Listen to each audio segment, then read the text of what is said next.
everybody. Thank you so much for coming back to my channel. My name is Riley, aka Honey Rags. I'm here with Baby.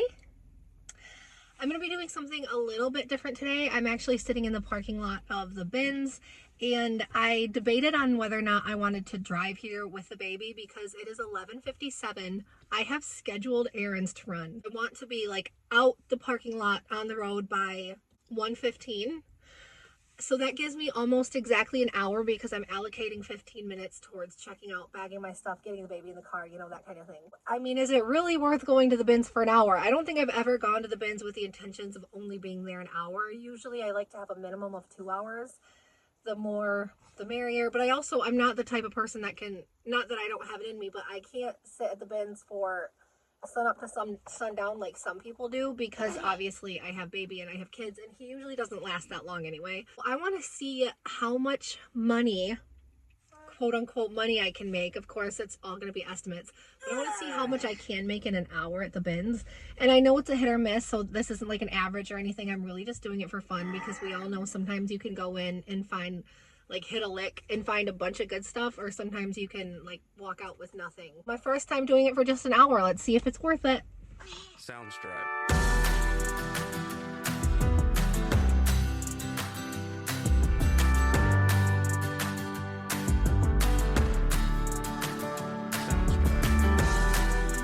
Hello everybody, it is the next day.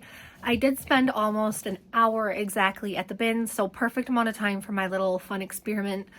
Obviously this is always going to vary. There's sometimes I go to the bins for 8 hours and I walk away with almost nothing, but hopefully this video does give you guys hope who have like maybe not hours on end to dedicate towards reselling. Maybe you're, you know, moms and dads that just cannot get a break, cannot get free time. Maybe you work full-time or part-time and you just don't have that extra time and energy to spend hours at the bins. Hopefully this video gives you guys a little bit of like a kickstart or hope that yes, it is possible to at least get something rolling with just like an hour at a time here and there. I spent $48 and I'm going to round that off to saying I spent about $30. So again, for those of you who just don't want to spend hundreds of dollars a week on inventory, I spent about $30, I'd say, because out of the $48, some of the stuff that I found was for my kids. I actually found this shirt. I think it's like J. Jill, but it reminds me of my Nana. She always used to wear like peasant floral blouses like this, especially with like the gingham. So yeah, about $30, I'd say.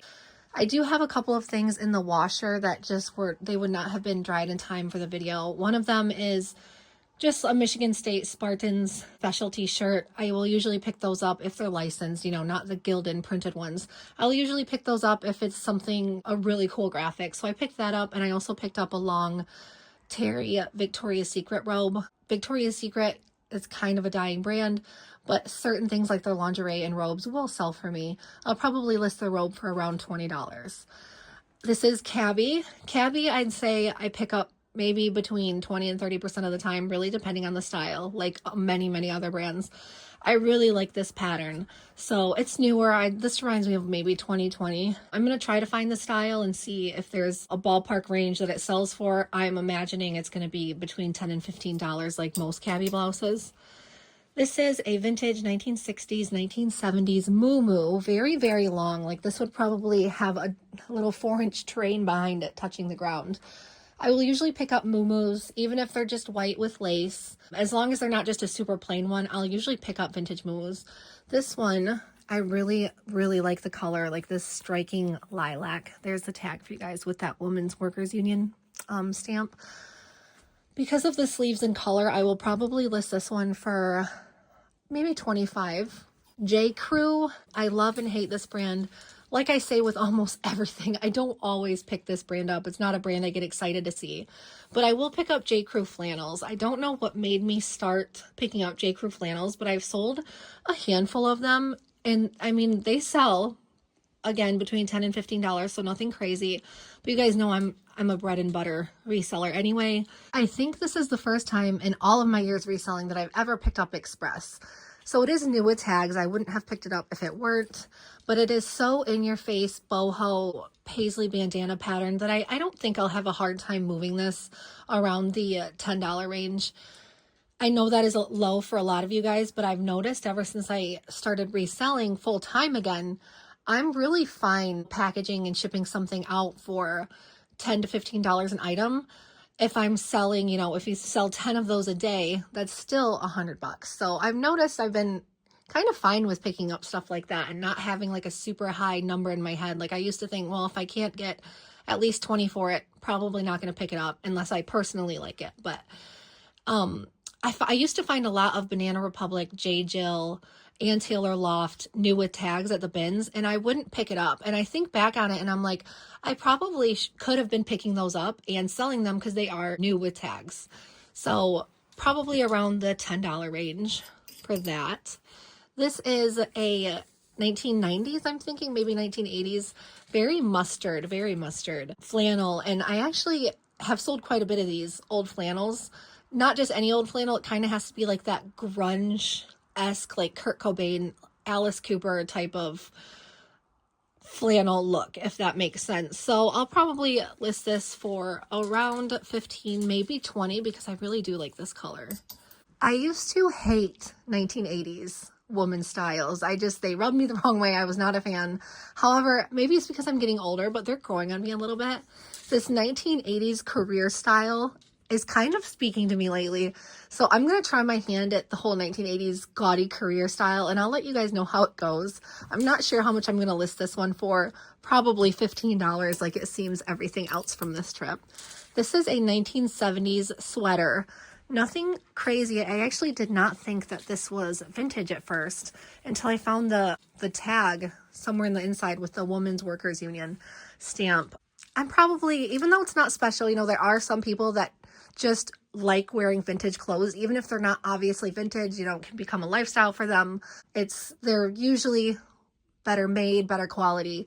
So it's kind of cool that this is something that looks so modern, but it's actually 50 years old. So I think I'm going to list this one for around 15. Again, this is Realtree Fishing. This is actually my first time, I think, buying Realtree, like Express. And I don't know if it's because I was under pressure because I only knew I had an hour and I just wanted to get things.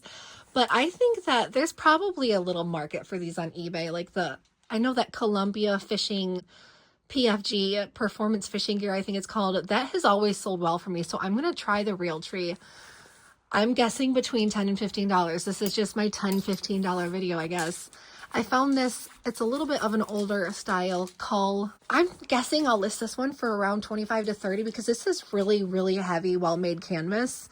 Of course, I'll look up the style. I might be overshooting that a little bit. But cull men's sells for me better than cull women's. I'll try my hand at that. This is a vintage, again, 1980s. I can't believe I just said I used to hate 1980s. Now I have two of them. But again, in your face, career style. So I actually just pulled this one out of the dryer a little bit early to show you guys. And it's like 17 degrees here in Michigan right now. So, and I don't have my heater on. So this is actually like frozen. Like the moisture had this completely freeze. But I don't know. I kind of like the style. Like I said, I want to try my hand out with the 1980s, see if there's a market for it or not.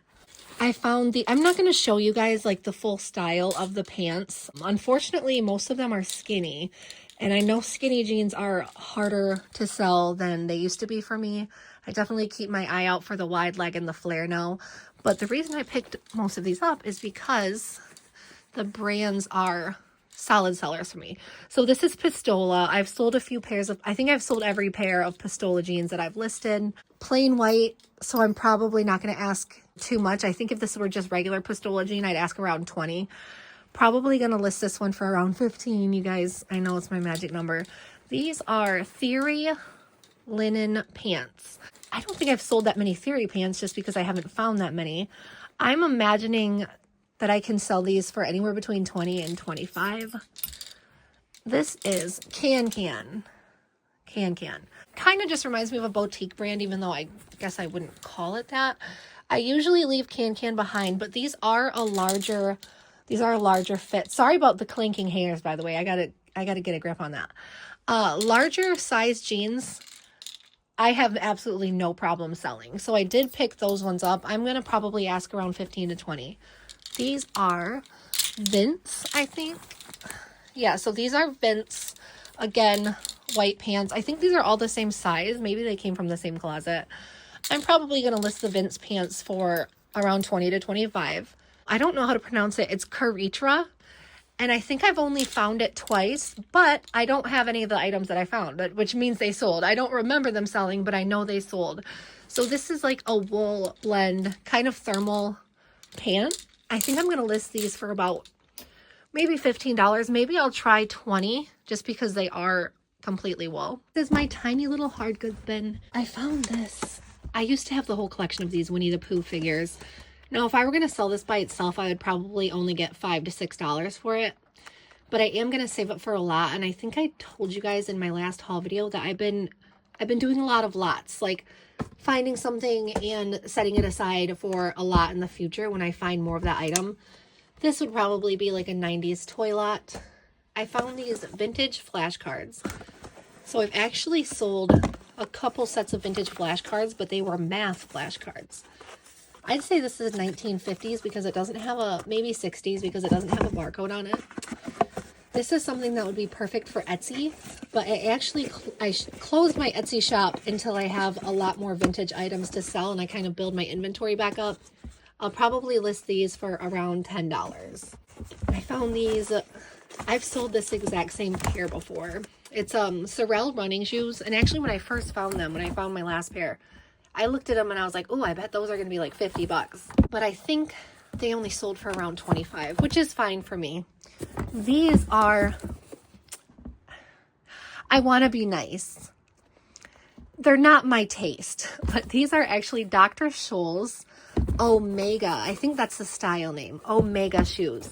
And these, even used, will sell for between $60 and $100, depending. These ones are in really nice condition. I think that it's a style that people probably get comfortable with that they don't make anymore. Whoever is buying the shoe because they don't make them anymore, they are like very stuck on the shoes that they like. And I think that would explain the price. You know, there's a little market for people looking for these exact shoes, even though they're an older style. So I think I'll list these ones probably around $70. They are in really nice condition. I wasn't keeping track. I wasn't, writing any numbers down. But just based off of what I told you guys, including the stuff in the dryer, about $350 to $400 worth of items. Now that's what I'm going to list it for. So to be realistic, there's some things I'm going to have offers on. There's some things I have to price drop. Maybe a couple of things that just don't sell altogether. We'll say to be fair, maybe $250 worth of items in 1 hour at the bins. Now, of course, you guys know with reselling, you don't get that in one big chunk. So it's not like I can spend $50 in one trip and then pay bills with it the next week. That money kind of trickles in and comes in slowly. Is it worth going to the bins for 1 hour? If you ask me right now, or probably any day, I would say yes. Hopefully this was a fun video for you guys. I know I didn't do like exact numbers or anything, but I hope you guys get the point. And like I said in the beginning of the video, I really hope that maybe there's a couple people out there that want to start reselling, or it's just something they're interested in, but they don't think that they have enough free time. It is possible. You can start small and then build up. I know when I first started reselling, I did not think I was going to end up making enough to replace a full-time job. I was just doing it so I would have that disposable income, and honestly, to curb my shopping addiction, it felt like at the time. This hopefully gives you a little bit of solace in knowing you can start off small. Thank you so much for watching. Hopefully I can do more of these like quicker hauls for you guys because it was actually really fun. Thank you so much for watching. You can go follow me on Instagram at honeyrags, and I'll leave a link to that Instagram in the description of this video. Thank you so much for watching, and happy selling, happy thrifting, and stay safe.